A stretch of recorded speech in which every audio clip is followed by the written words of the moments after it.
Midianites and the Amalekites were the only ones that Hashem commanded us to kill. Why? Because, says the Torah, they oppressed you. What does it mean, oppressed you? They caused you to sin.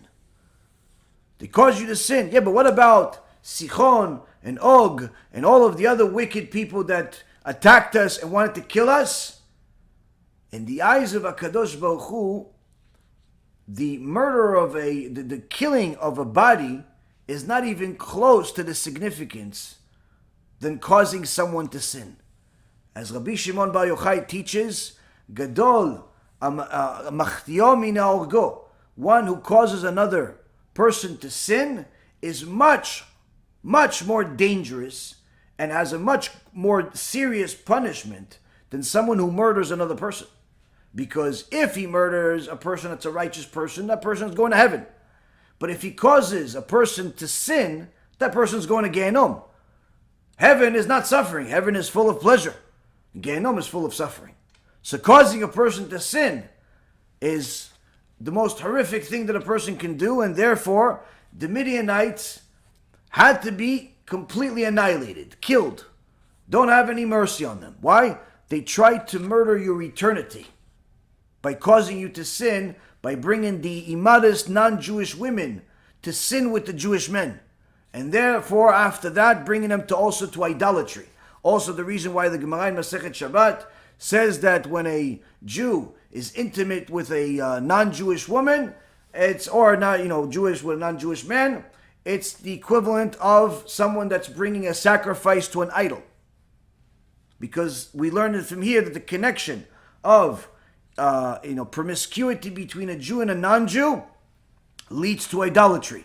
Now, of course, many people that are intermarried or they're in relationships where they don't call it marriage, but they are acting like they're married, don't necessarily see the connection between idolatry and them being with a non-Jewish person and them being Jewish. They don't see it.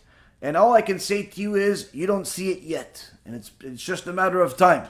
The first time there's an argument between a Jewish person and a non-Jewish person, you'll depending on the size of the argument, you'll see that this will suddenly make their non-Jewish friend more religious in their idolatrous practices, more demanding, and you going to their church and to their holidays and so on. This is not a one-time thing. This is something that I've seen with my own eyes with many, many people, where they're surprised that all of a sudden their wife for the last 10 years that's not Jewish, all of a sudden wants them to be religious Christian. And she herself is not Christian, religious Christian. She herself was non-religious Christian. And that's why they thought that marriage could work.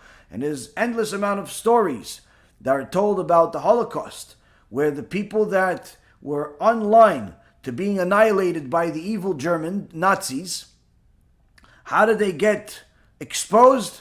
They were married to non-Jewish women. So why would the Nazis think of anything? Who exposed them? Their own spouses, their own husbands, their own wives went to the Nazis and told them, yeah, my husband, my wife is Jewish. Literally, you have stories, real stories of men wanting to die while they couldn't wait to die because of how painful it was to see their non-Jewish wife holding their non-Jewish baby while standing next to the Nazi soldiers, waiting for their husband to die. How all of a sudden you became religious? This is one of the klalim in the world. This is one of the rules in the world. Esav soneh et Yaakov. Esav hates Yaakov. Now, of course, there are many non-Jews that are fantastic people. Some of them are in the process of converting to Judaism. Some of them are righteous Noahites. And of course, they're not people that hate the Jews. But that's usually so long as they're not intimate with the Jews. The second that they become intimate with the Jews, all of a sudden they become like everybody else. And in fact, could even be worse than everybody else. Why? Because once you cause Jewish people to sin, you become the enemy of God. You become no different than Amalek. You become no different than Midian. And the reality is that this is a person that could be very, very nice before that act and literally become Amalek a day later. Why? Because again, it all depends on who are you working for. Are you working for God or are you working for the Satan? When you're causing Jewish people to sin, you're working for the Satan, not for God. When you're working for Hashem, you're doing everything you possibly can to get Jewish people to get closer to Hashem, not further from Hashem.